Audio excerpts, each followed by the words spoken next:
Hello, my name is Jamie Della. Welcome to Stirring the Elemental Cauldron. I am so excited to be here.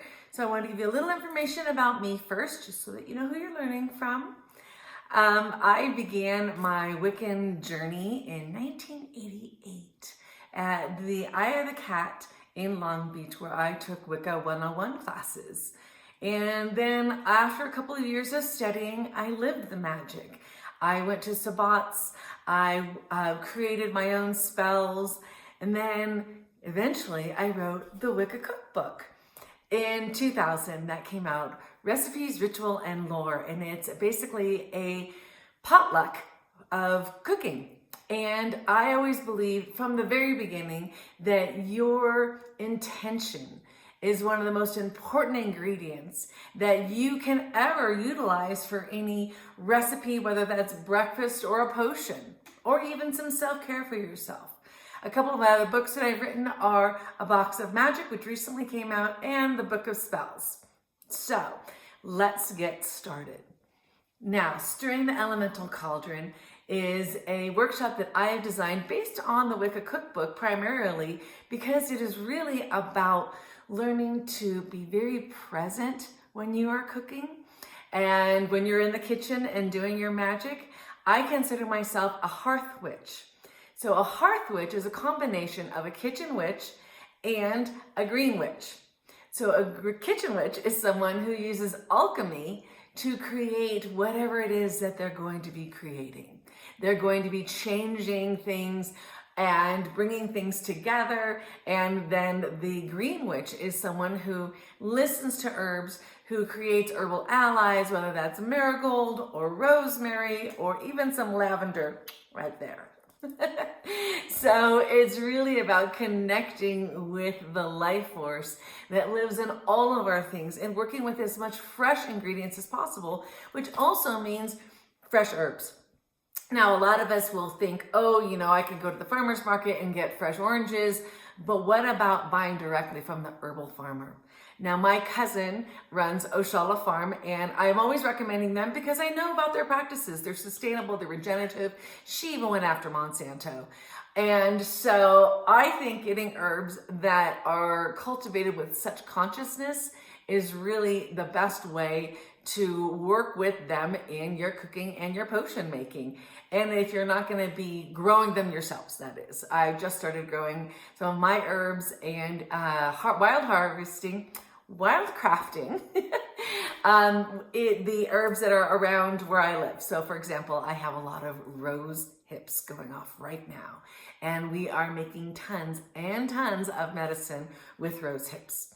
So now you know a little bit about me, you know where this is coming from. Now let's dive in.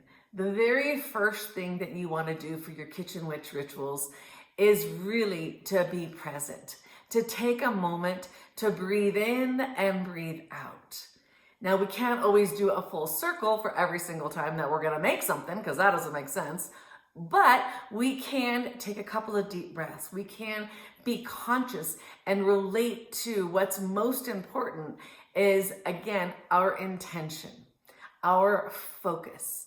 One of the inspirations for the Wicca cookbook is a book called Like Water for Chocolate, in which every time the main character makes something, if she's in a good mood, everybody loves the food. If she's in a crappy mood or crying, then people are getting sick afterwards. One of my most favorite things that I would say about living the magic and cooking in this way with this intention is this little anecdote. So there's this woman who makes amazing dishes, and every single time she cooks something, doesn't matter if it's breakfast, lunch, or dinner, she scoots across the kitchen, opens up this jar, takes a pinch of what's inside, and puts it into her dish. Now, everybody's always asking her, what is it that you have got in that dish? What could possibly go into every meal? Is it salt? Is it cinnamon? Is it pepper? What is it? And then she says, it's my secret. It's just my secret. And when she crosses over, her husband decides he's got to know, what is this thing that she has been cooking with? So he pads across the kitchen. He lifts open the jar, and at the bottom of the jar, he sees a little piece of paper that says love. Always cook with love.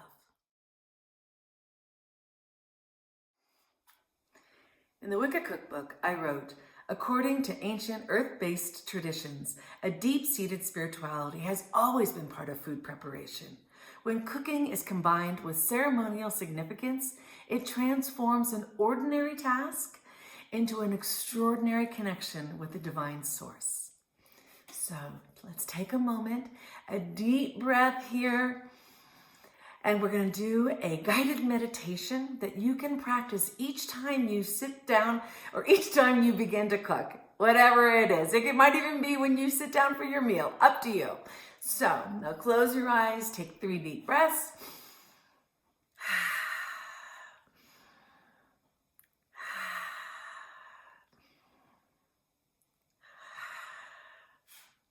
Now imagine that your spine is the trunk of a tree. You are firm, standing tall, and feel your roots going down, down, down into the earth. We're going to connect with the molten core of Mother Earth.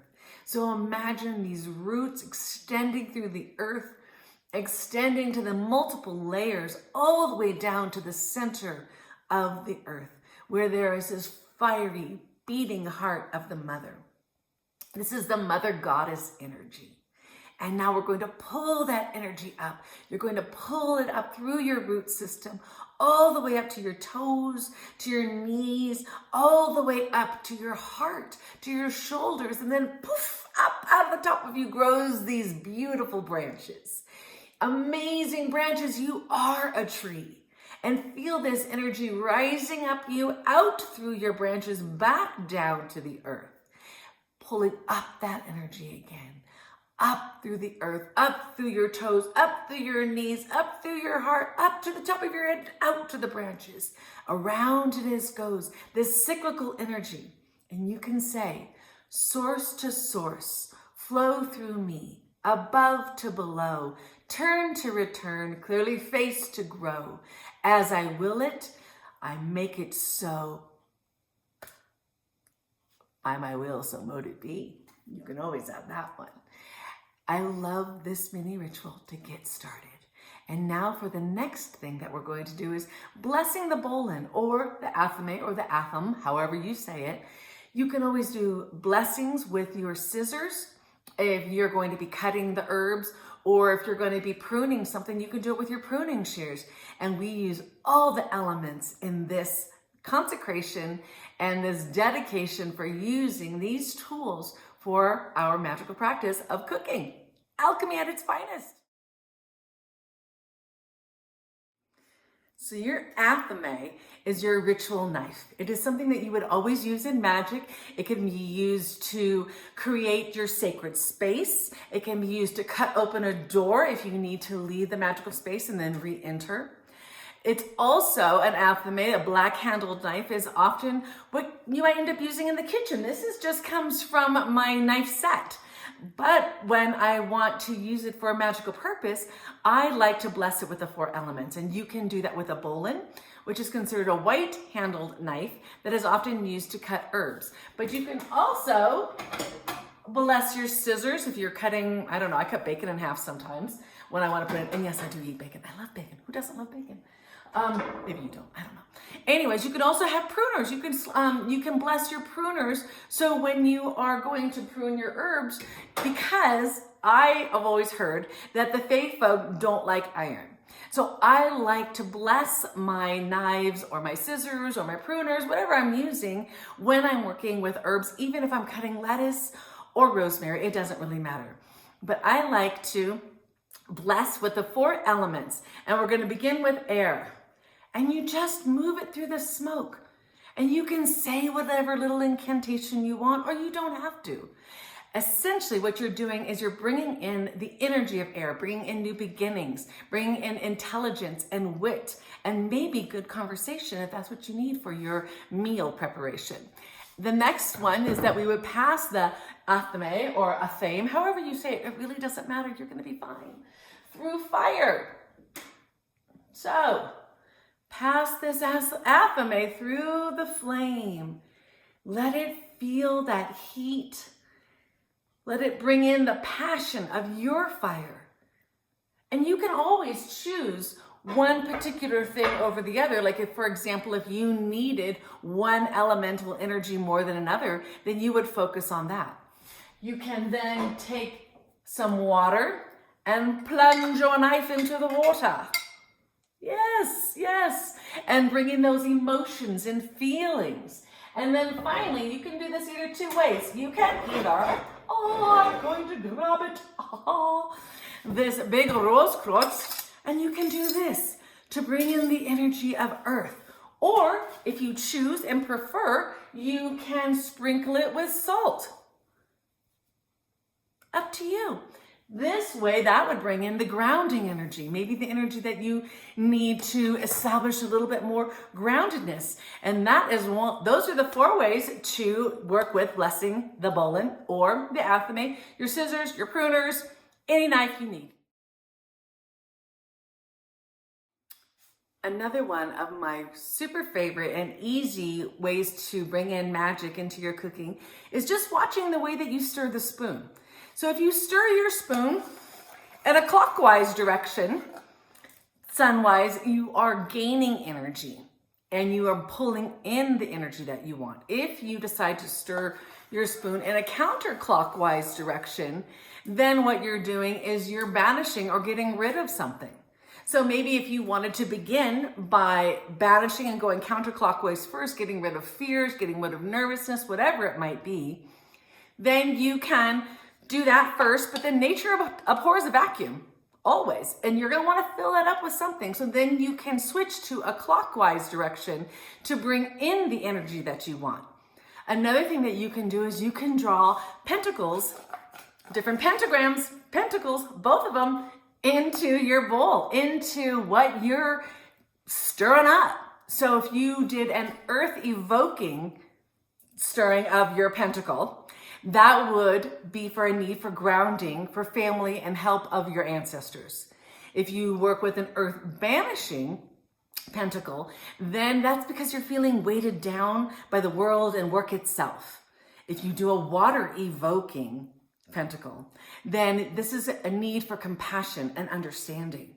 If you do a water banishing pentacle, that means you're feeling overwhelmed by emotions and these tidal waves of feelings. An air evoking example is that we need ideas, new beginnings, and fresh starts.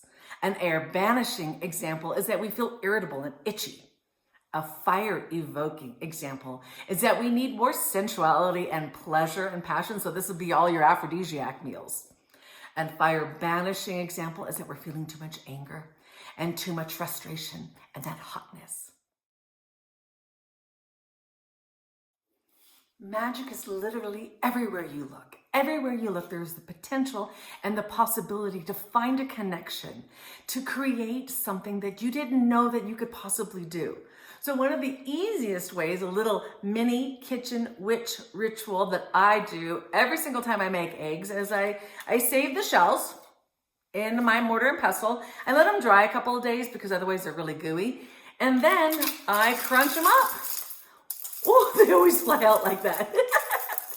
But in any case, you crunch them up, you crunch them up, you crunch them up. And you get them to what's called cascarillas. And it's egg powder shells, eggshell powder. And it can be used in protection rituals. It can be used to also add a little calcium for your plants. So after I get it ground up pretty good, like that, then I just pour it in my jar that I've got going. And this is ready for whatever I might need it for.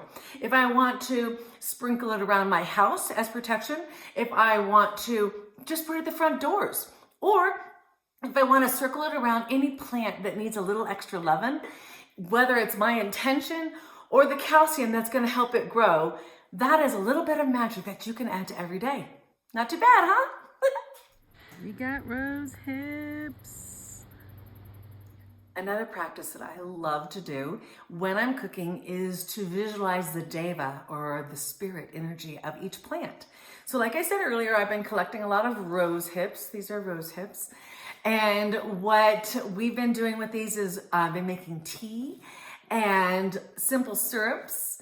And my favorite though is to dry these rose hips and to infuse them in oil. And I use that for massaging because the rose hips is really high in vitamin C. I mean, as a tea, it's fantastic for cold seasons and all that kind of good stuff to really boost your immune system. And as an oil, it has those same kind of protective and emboldening or nourishing qualities that I love to have. It even turns the oil a little bit more of a golden color. And it also brightens the skin, gets rid of age spots, and increases circulation.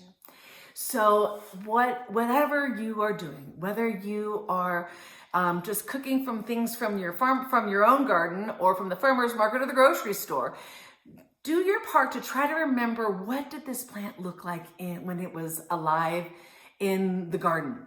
And it was really I really suggest that you tap into its spirit, to the plant's spirit, because that connection will help the plant give you more of its power. That reciprocity that we have with the plants and the foods that we cook with literally increases our nutritional value, increases the magic, increases the potential to feel good. Our bodies naturally want to feel good. We are always looking for homeostasis.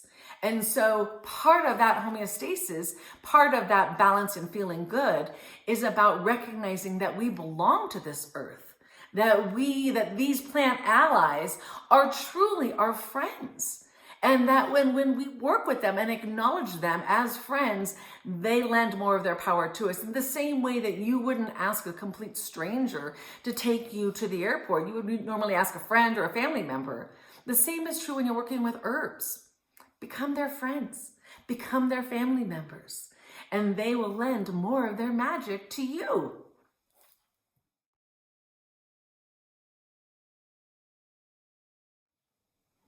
If you're preparing a potluck dish for an upcoming Sabbat, or you want to just add some extra energy to your offering, then you might consider setting a magical circle with these steps from a box of Magick.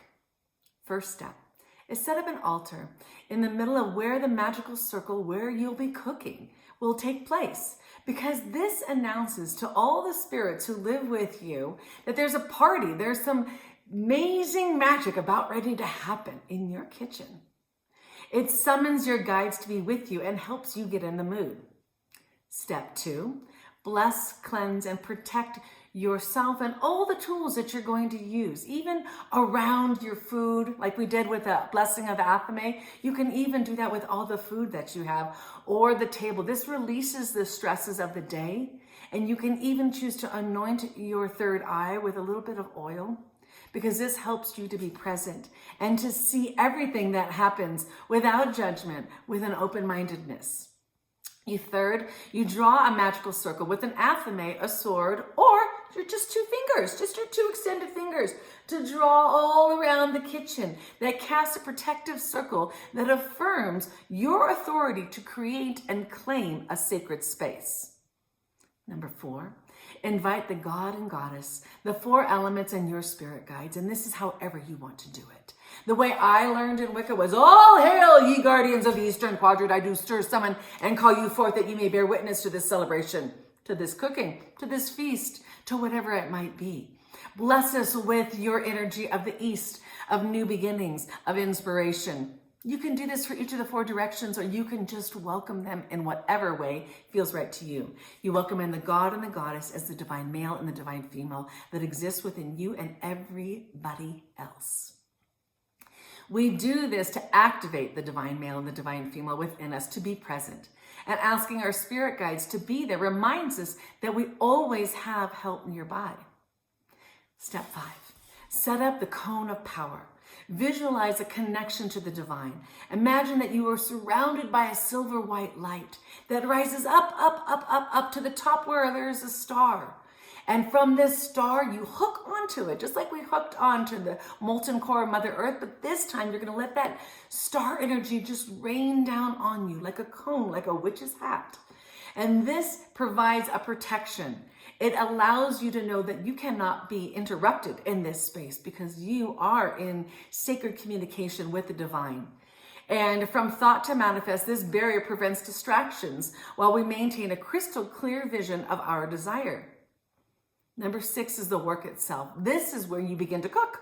This is where you cook. You cook in this sacred space. Because when we focus with this is the hard week. This is the hard work and the seeds of manifesting. Number 7, you share cakes and ale, and this is a communal experience. It happens in most magical circles. In the case of cooking, this is just you noshing as you go. I mean, I don't know about you, but whenever I make guacamole, I have to eat it the whole time because I'm adding garlic and lemon and salt and pepper and ooh, a little bit more of this, a little bit more of that. It helps us listen to our intuition as we taste as we go. And then we give thanks. We give thanks to the elements, our guides, the God and Goddess, for being with us. Gratitude keeps the cycle of energy going. The gratitude expresses your acknowledgement for the manifestation of your desires already on their way to you and in the form that best fits your highest good. So this is the gratitude that you, for just being able to cook, for having all the ingredients, for having the know-how, for having the courage. And finally, we close the circle. This is a way of saying thank you to everybody who has come present. You welcome them in a counterclockwise direction. You say goodbye to them. Oh, sorry. You welcome them in a clockwise direction. You say goodbye in a counterclockwise direction. And then you let the circle go with the knowledge that the universe has already heard your wishes and will conspire in your favor. Conspire in your favor. The universe has your back, I promise you. Thank you so much for our time together. I really hoped you enjoyed Stirring the Elemental Cauldron. You can find out more about me at jamiedella.com. I have a mentorship program. I have books. I have events. And I also do a free Writing the Magic on Substack. So I hope to see you out there soon. Have a magical day.